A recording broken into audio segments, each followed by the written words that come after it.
Selamat pagi Bapak Ibu Saudara-saudara. Salam sejahtera bagi kita sekalian.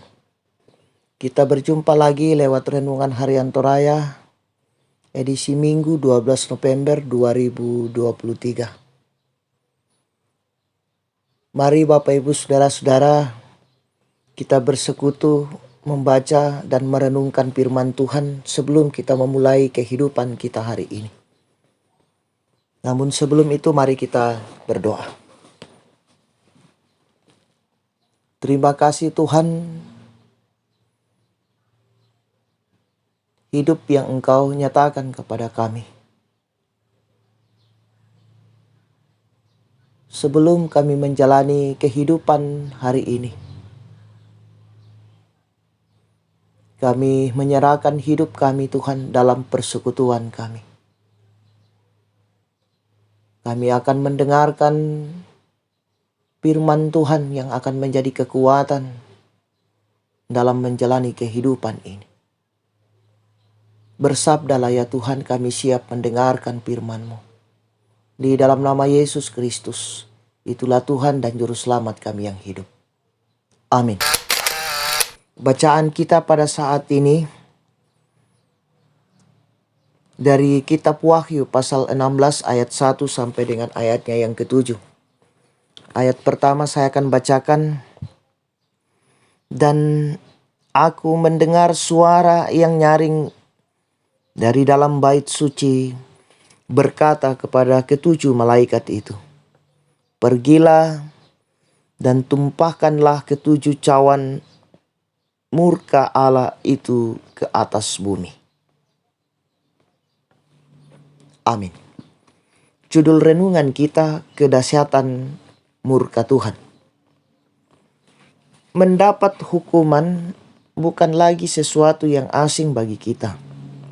Seseorang mendapat hukuman apabila ia melakukan kesalahan atau telah berulang kali mendapat peringatan namun tidak diindahkan atau tidak mempedulikan peringatan itu.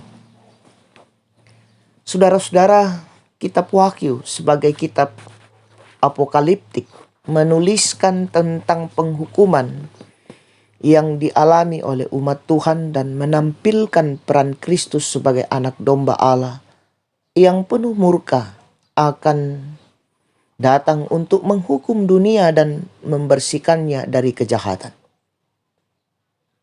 Kita juga mendapat gambaran bagaimana malaikat-malaikat mendapat perintah untuk pergi dan menumpahkan cawan murka Allah ke atas bumi, laut dan sungai-sungai serta mata air. Perintah yang disampaikan kepada malaikat-malaikat untuk menumpahkan cawan membuat orang-orang yang menyembah patung menjadi terkena bisul yang jahat. Air menjadi darah seperti darah orang mati dan membuat mati segala yang bernyawa di dalam laut. Mata air dan sungai-sungai juga berubah menjadi darah. Betapa dahsyatnya hukuman Allah serta kebinasaan sebagai akibat dari pemberontakan manusia yang tidak hidup menurut kehendaknya. Allah yang dikenal sebagai Allah yang penyayang dan pengasih, panjang sabar dan berlimpah kasih setia, menunjukkan bahwa Ia tidak kompromi dengan dosa dan tidak segan-segan menghukum manusia yang melakukan dosa. Nah, saudara-saudara, Allah yang kita sembah adalah Allah yang berlimpah kasih setia. Dengan penuh kasih Ia memanggil kita dari tengah-tengah keberdosaan kita. Penghukuman adalah hak Allah, tetapi datang kepadanya adalah hak istimewa yang Ia berikan kepada kita. Datanglah dan berbaliklah kepadanya, karena dengan tangan terbuka Ia mau menerima kita yang penuh dengan dosa ini. Terpuji nama Tuhan. Amin. Kita berdoa. Terima kasih Tuhan, waktu yang indah Engkau anugerahkan kepada kami, di mana kami bersekutu dan mendengarkan sabda kebenaran-Mu yang memberikan kekuatan kepada kami di tengah-tengah kehidupan menjalani hidup karunia Tuhan. Biarlah ya Tuhan, kami senantiasa berada dalam kesetiaan dan ketaatan sebagai umat pilihan-Mu.